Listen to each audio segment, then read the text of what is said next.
Hello everyone, আসসালামু আলাইকুম ওয়া রাহমাতুল্লাহ। আশা করি আপনারা সবাই ভালো আছেন। আমিও আলহামদুলিল্লাহ ভালো আছি। তো আজকের ব্লগ ভিডিওটা হচ্ছে বাংলাদেশ এক্স ক্যাডেট অ্যাসোসিয়েশন বেকার সুনামগঞ্জ ইউনিটের উদ্যোগে বৃক্ষরোপণ সম্পন্ন করা। তো আজকের এই উদ্যোগে ঢাকা থেকে আগত 3জন মেহমান আমাদের জন্য বৃক্ষ নিয়ে এসেছেন। বৃক্ষ নিয়ে আসা ব্যক্তিদের সাথে প্রথমেই আমরা পরিচিত হই, তারপর আমরা তাদেরকে সম্মাননা জানিয়ে আমরা আমাদের মূল কাজের উদ্দেশ্যে রওনা হই। তো আপনারা আমার সামনে দেখতে পারতেছেন কিছু চারা, এগুলো হচ্ছে শিমুল গাছের চারা। এগুলো আমরা মূলত রোপণ করব এবং খেজুরের কিছু চারা আছে, সেগুলো আমরা পরবর্তীতে রোপণ করব। তো আমরা এগুলো রোপণ করার জন্য সর্বপ্রথমে এগুলা ঠিকঠাক করে সাজিয়ে রেখেছি, যাতে পরবর্তীতে আমাদের কোনো ঝামেলা না হয়, আমরা আস্তে আস্তে সেটা ধারাবাহিকভাবে সম্পন্ন করতে পারি। তো আমরা যেহেতু বৃক্ষরোপণ করব, তো সেগুলো ঠিকঠাক মতো বাঁধার জন্য আমাদের কিছু খুঁটি প্রয়োজন। তো সেগুলোর জন্য দেখতে পারতেছেন আমরা বেশ কিছু সংখ্যক বাঁশ নিয়ে এসেছি, সেগুলো আমরা কাটতেছি। তো বড় ভাইয়েরা কাটতেছেন, তো আমি মূলত ভিডিও শুট নেওয়ার জন্য ভিডিওটা করছি। তো দেখতে পারতেছেন আমাদের সিনিয়র যারা আছে ওনারা বাঁশগুলা কাটতেছেন। ওনারাই আমাদেরকে সবকিছুতে অনুপ্রেরণা দেন বা সাহস যোগান। যে কোনো কিছুর উদ্যোগ নিলে ওনারাই আমাদেরকে সর্বপ্রথম সাহস যোগান যে আমরা তোমাদের পিছনে আছি, তোমরা সামন দিকে যাও, কোনো সমস্যা নাই।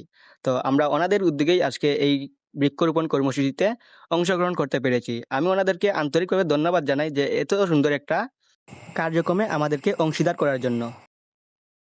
তো আপনারা দেখতে পারতেছেন বেশ বেশ কিছু সংখ্যক খুঁটি আমরা কেটে ফেলেছি। তো সেগুলো নিয়ে আমরা বিভিন্ন জায়গায় হস্তান্তর করে ফেলেছি, যাতে আমাদের কাজটা খুব দ্রুত তাড়াতাড়ি করা সম্ভব হয়। তো এখানে আমাদের অনেক সিনিয়র পার্সন আছে যারা আমাদেরকে এই কাজে অনেক সহযোগিতা করেছেন।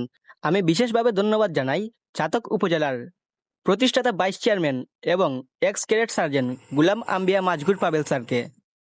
স্যার আমাদেরকে স্যারের ভূমি দিয়ে সহায়তা করেছেন।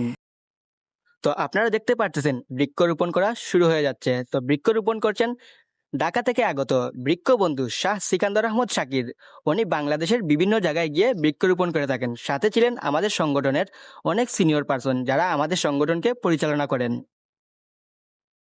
উপস্থিত বক্তারা বলেন, পরিবেশ ভারসাম্য রক্ষা, জলবায়ু পরিবর্তন, বিরূপ প্রভাব মোকাবিলা এবং আগামী প্রজন্মের জন্য একটি সবুজ ও বসবাসযোগ্য বাংলাদেশ গড়ে তুলতে এ ধরনের বৃক্ষরোপণ কর্মসূচি গুরুত্বপূর্ণ ভূমিকা পালন করবে। আপনারা দেখতে পারতেছেন এই জায়গাটা তেমন এত পরিষ্কার না। তো আমরা যেহেতু অনেক লোকজন এসেছি, তো আমরা এই জায়গাটা পরিষ্কার করে নিতে পারবো।